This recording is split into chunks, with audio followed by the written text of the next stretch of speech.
There are so many things that sneak up and interfere with our productivity. And many of these distractions just can't be avoided. But let's have ourselves a pocket sized pep talk because I'm going to talk about one simple, careless email maneuver that you might be able to avoid. I'll tell you what it is and go over a few simple solutions. A pocket-sized pep talk, the podcast that can help energize your business and your life with a quick, inspiring message. Now, here's your host, Rob Jollis. Have you ever stopped and counted how many emails you get in a day? It's hard to count because we're often checking when we wake up, checking while we're drinking our coffee, checking when we go to our office, checking when we're waiting around for others, checking when you get the point. No matter how often we check, they just keep coming. Some emails are necessary, and some we try and weed out as junk mail. But there's one kind of email that just drives me crazy.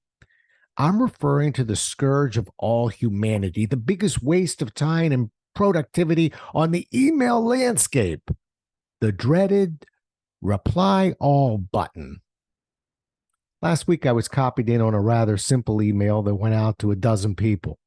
The email was simply confirming a meeting place for an upcoming gathering. The moment I saw it, I shuddered and thought to myself, oh, I hope these people know how to respond to this request. They didn't. The first email came rather quickly. I'll be there. That one didn't bother me all that much, but it did stop what I was doing when I heard the email bing announcing its arrival. It was the next 22 that arrived during the day that just made me crazy. Not one of the 22 emails required any action of the group or provided any new insights except for one, which said, by the way, I just moved my office down the hallway. Of course, I don't know the individual, let alone the office she was referring to, but I suppose it counted as something new. I'm going to say this as calmly as possible. Think before you hit that reply all button.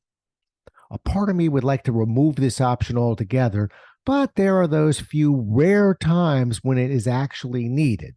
So, other than me whining about it, what's the solution? 1. If you are the sender and you don't want everyone replying to everyone, consider putting the email addresses in the blind copy, BCC panel. Reply all will be useless to anyone who dares to hit it. 2. If you're the sender, remind recipients of their options. My friend Jess knows how to do this. Recently, she sent out a request for information to a group of people on a committee and wrote in her email, quote, no need to reply all. Just send a note directly to me. Bless you. 3. If you are the recipient, take one extra second and seriously consider if your all-important, thanks, Betty, I'll be sure to bring Larry with me, needs to be sent to everyone else on that list. In the end, it becomes a matter of courtesy. I'm a person who tries to make good use of my time and energy, but I'm no match for that email bing that goes off announcing yet another email. It's hard enough dodging the onslaught of junk mail that pours in daily. If you're sending something out to a group, consider some of the suggestions I've listed. If you're a recipient and your fingers are hovering over that reply all option, take a moment before sharing your reply. Imagine what a wonderful world this would be if we all just slowed down a bit and we were a little more considerate in how we share information with others.